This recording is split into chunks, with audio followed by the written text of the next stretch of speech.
Uma coisa que o pessoal sempre está vindo me perguntar, sempre tem alguém me perguntando: Paulo, eu não consigo escrever um livro. Paulo, qual o melhor jeito de começar a fazer um livro? Esse vídeo eu pretendo falar sobre o conceito primordial para a gente poder estar escrevendo um livro. O conceito, de língua e linguagem. Eu acho que para a gente poder escrever um livro, a gente precisa também entender como a nossa língua funciona, como a nossa linguagem funciona. E um livro nada mais é do que uma forma de expressão.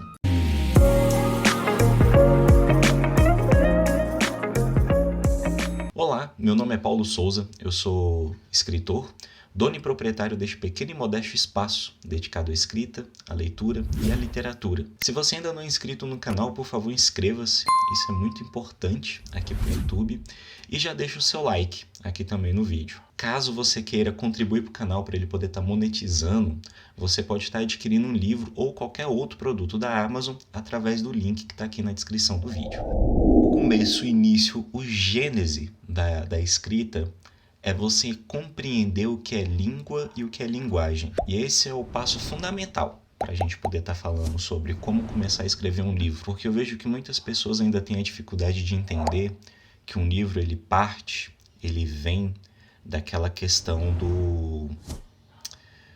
de como você vai conseguir colocar o que você pensa no papel. Tem muita gente que tem essa dificuldade. Eu acho que conhecer um pouco sobre ali a questão técnica pode às vezes destravar um pouco essa dificuldade, porque você vai entender que tudo parte de um pressuposto muito simples, que a escrita é um tipo de comunicação e é a verbalização escrita. Então, se você consegue falar, se você consegue se comunicar através da fala, você também consegue se comunicar através da escrita. Você não precisa fazer aquela escrita rebuscada, cheia de rococó, cheia de penduricalhos na escrita para poder ser um escritor. Você pode ser um escritor através da forma que você fala.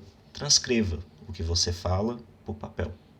Você não precisa fazer uma norma culta para poder estar escrevendo um livro. O primeiro conceito que a gente tem que trabalhar é o conceito de língua. O que é língua? A língua, além de ser uma parte do nosso corpo, de essa coisa que fica dentro da nossa língua, esse músculo, a língua ela também designa todo o conjunto de signos que o ser humano utiliza para a comunicação. E o que vem a ser esses signos, Então a gente pode usar aqui, por exemplo, a palavra mercado. Mercado é um signo da língua. Ele representa a coisa dentro da nossa linguagem. E dentro disso a gente tem dois critérios, o significante e o significado.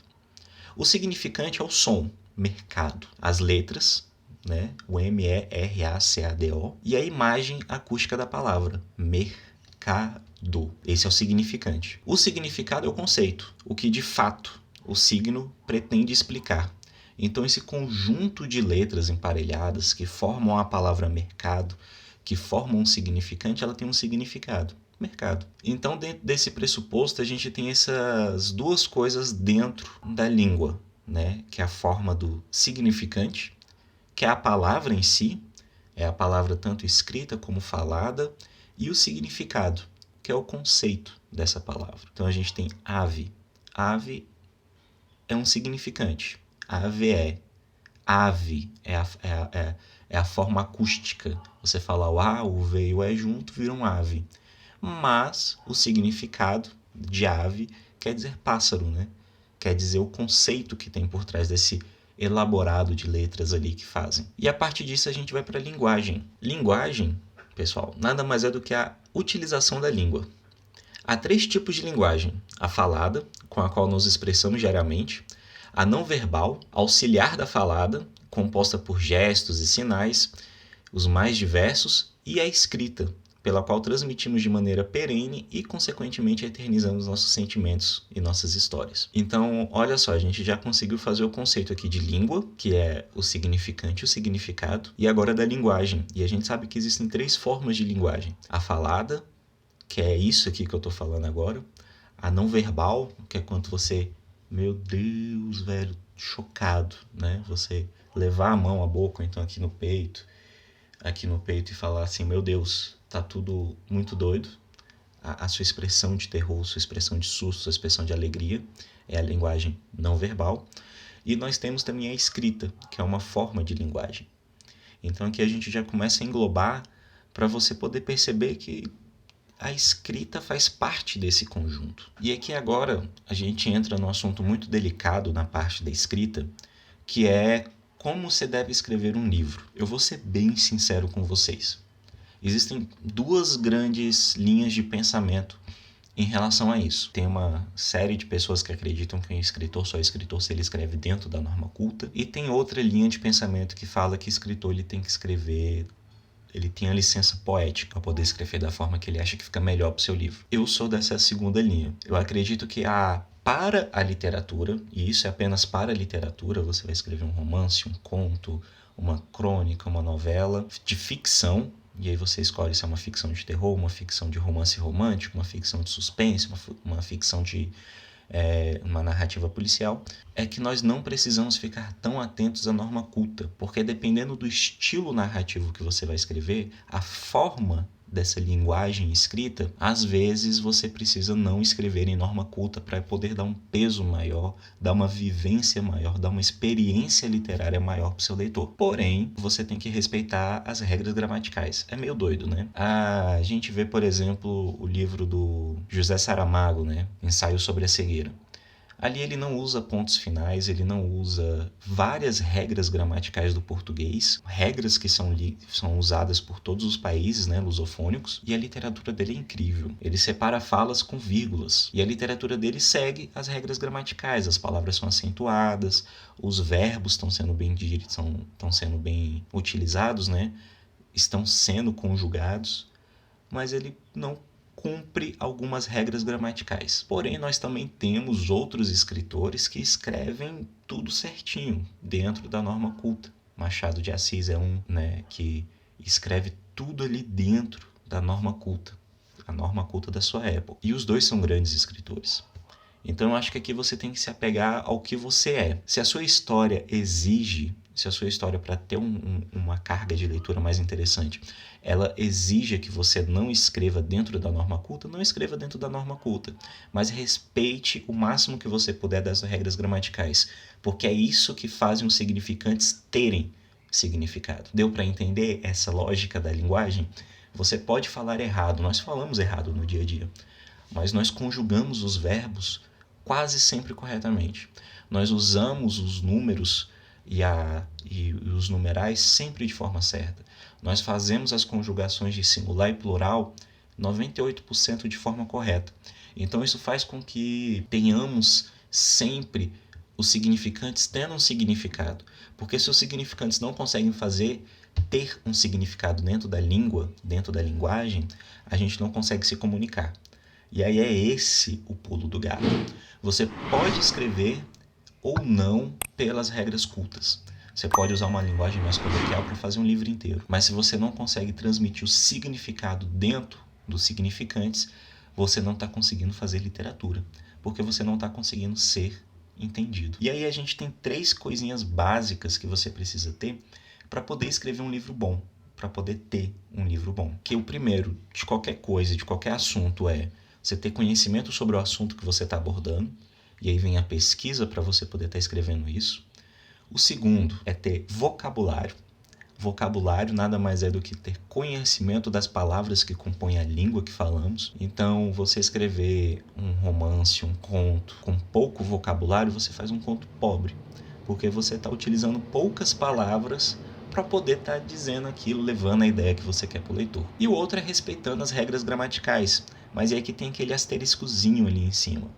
Você tem que escrever com as regras gramaticais, mas você não tem que ser refém delas para um livro de ficção. E aí, dentro disso que eu estou falando aqui com vocês, sobre essa questão, sobre língua, sobre significante, significado, sobre os tipos de linguagem, que é a falada, a não verbal e a escrita, a gente tem que entender aonde a gente pode encaixar a nossa expressão dentro da língua e da linguagem. Então, nós temos aqui 4 grandes gêneros, né, que são considerados, que formam os 4 tipos de falas que a gente pode ter dentro da escrita, que são o gênero lírico, o gênero épico, o gênero dramático e os especiais.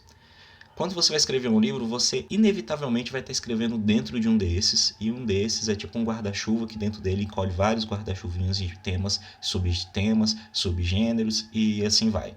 Mas quando você escreve um livro, inevitavelmente você vai estar falando, você vai estar escrevendo, ou você vai estar se pronunciando de forma não verbal dentro de um desses 4 grandes gêneros da linguagem. O gênero lírico, né, como o próprio nome já diz, é o gênero mais livre de expressão. É o essencialmente poético. Ele tem algumas variações, mas ele, basicamente, o gênero lírico é quando você escreve poesia, quando você constitui as mais belas expressões em linguagem escrita, que é o gênero lírico. Dentro do gênero épico, ele constitui aqui característica fundamental de textos narrativos longos. E quando a gente fala de gênero épico, a gente está falando de contar histórias, porque toda história é um épico, né? Seja falando sobre uma crônica de quando você foi pegar uma manga no pé, você está sendo épico em contar essa história, desde grandes narrativas contando sobre, por exemplo, grandes navegações, conquistas de territórios, tudo isso está dentro do gênero épico. E o gênero épico ele já é automaticamente subdividido. Em romance, é o grande texto narrativo, eu já tenho um vídeo aqui, eu vou deixar o card dele para que vocês possam ver as diferenças entre esses gêneros, que aí nós temos o romance, novela, conto, crônica, anedota, fábula e parábola. Todos esses fazem parte do gênero épico porque eles são a forma de se contar histórias, de se contar o que acontece com os personagens, desenvolvimentos, tudo isso está dentro do gênero épico. Outro texto também, outro gênero desses grandes que a gente tem é o gênero dramático. E o gênero dramático ele é muito bom, eu gosto muito. E uma das minhas tristezas é que eu não sou muito bom para escrever gêneros dramáticos. Que os gêneros dramáticos eu vou até ler aqui porque é muita coisa. Porque são os textos que eles podem ser encenados, né? São aqueles textos que você faz para contar histórias, mas eles precisam da ação humana para serem encenados. Você também pode ler o texto, né, os roteiros, as peças de teatro, mas essencialmente o gênero dramático ele precisa da ação humana em conjunto para ter vida plena. Eu vou até ler aqui porque é muito gênero. A gente tem o alto, a comédia, o drama satiresco, a farsa, a mágica, o melodrama, o milagre, o mistério, a ópera, opereta, revista, tragicomédia e a tragédia. Desses aqui eu só vou querer falar sobre um específico, que é o alto, porque para nós brasileiros o alto ele tem uma importância muito grande na nossa cultura. Digamos alto, a peça teatral que trata de assunto religioso ou cômico, e às vezes os dois. Oriundo da Idade Média, expandiu-se em Portugal e alcançou terras tupiniquins, aqui o Brasil. Entre os leitores brasileiros, O Alto da Compadecida talvez seja a obra mais conhecida do gênero, de autoria de Ariano Suassuna. Então, quando a gente tem aqui uma das maiores peças do nosso teatro contemporâneo, que é O Alto da Compadecida, eu vejo muita gente perguntando por que da expressão alto, né? O Alto da Compadecida. É porque é uma peça dramática e ela está dentro desse gênero. E todas essas peças que começam com alto. A gente também tem outra que é o Alto da Boca do Inferno, que também tem essa questão religiosa e uma sátira sobre a religião. E aí nós entramos para o último gênero da linguagem, que é o gênero que se chama especiais. Tem outras pessoas que usam outros termos, mas o mais universalizado é o especiais. Esse gênero nada mais é do que o gênero de linguagem, de língua e linguagem, do dia a dia, das formas acadêmicas de trabalho. Tanto que nele a gente entra com esses gêneros aqui, ó. Dentro dos gêneros especiais nós temos esses subgêneros, A gente tem a retórica, oratória, eloquência sacra, que aí vem sermão, homilia, panegírico, oração fúnebre, e a eloquência profana, que aí a gente entra judiciária, palestra, conferência, alocução. E aí nós temos o didático e o epistolar e o satírico. Então olha só para vocês verem. Nós temos dos grandes 4 guarda-chuvas da linguagem, nós temos 3 voltados para a produção de histórias, que é o lírico, o épico e o dramático, cada um com a sua vertente poética, narrativa e teatral. E nós também temos o especial, que é o que compõe a vida da gente na fala.